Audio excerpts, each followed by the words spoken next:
ആദ്യമായിട്ടാണ് മകൻ തൊഴാൻ വേണ്ടി വരുന്നത്. രണ്ടുപേരും ചോറ്റാനിക്കരയിൽ തൊഴാൻ വരാറുണ്ട്. മകൻ തൊഴാൻ ആദ്യമായിട്ട് കഴിഞ്ഞ മകത്തിലായിരുന്നു ഞങ്ങളുടെ കല്യാണം. മകൻ കഴിഞ്ഞ മാസം. ആദ്യത്തെ കല്യാണം കഴിഞ്ഞിട്ടുള്ള ആദ്യത്തെ മകമാണ്. തൊഴാനൊരു അവസരം കിട്ടിയപ്പോൾ വേണ്ടാന്ന് വെക്കാൻ തോന്നിയില്ല. അതൊരു വലിയ അനുഗ്രഹമായി കാണുന്നു. നല്ല വിശേഷങ്ങൾ. ജീവിതം ജീവിച്ചു തുടങ്ങിയിരിക്കുന്നു.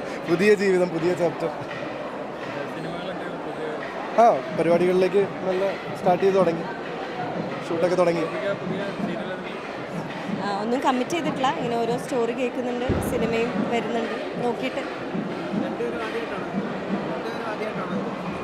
എനിക്ക് തോന്നുന്നു കല്യാണം കഴിഞ്ഞ് ഞങ്ങൾ ഒരു പബ്ലിക് ഫംഗ്ഷനും ആദ്യമായിട്ടാണ് രണ്ടുപേരും കൂടി ആദ്യമായിട്ട് അപ്പിയർ ചെയ്യുന്നൊരു, ഇത്രയും ആളുകളുള്ള ഒരു ഫംഗ്ഷനും ആദ്യമായിട്ടാണ് ഞങ്ങൾ.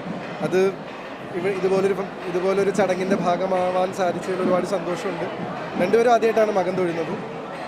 ഒരുപാട് സന്തോഷം.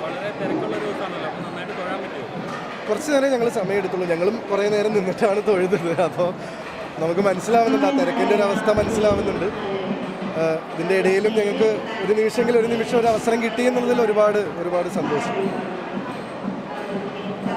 മകം തൊഴാൻ ആദ്യമായിട്ട് വരുന്നത്, അല്ലാതെ വരാറുണ്ട് ചോറ്റാനിക്കര. പക്ഷേ ഇത് പെട്ടെന്ന് ഇങ്ങനെ ഒരു പ്ലാൻ ചെയ്തല്ല, ഇങ്ങനെ ഒരു തൊഴാൻ പറ്റും എന്നൊക്കെ പറഞ്ഞപ്പോൾ വന്ന വലിയ ഭാഗ്യമായിട്ട് കാണുന്നു. ഒരുപാട് സന്തോഷം. ഇങ്ങനെ ഒരു ദിവസം നമുക്ക് വന്ന് ദേവിയെ കാണാൻ പറ്റിയതിൽ ഒരുപാട് സന്തോഷം. ഈ തിരക്കല്ലേ, നമുക്ക് എല്ലാവരും പോലെ തന്നെ നമ്മളൊന്ന് തൊഴുത് നല്ല സന്തോഷം. കുറച്ച് നേരമാണെങ്കിലും തൊഴാൻ പറ്റിയ സന്തോഷം. ഇല്ല, ഒന്നും കമ്മിറ്റ് ചെയ്തിട്ടില്ല, തീരുമാനിച്ചിട്ടില്ല.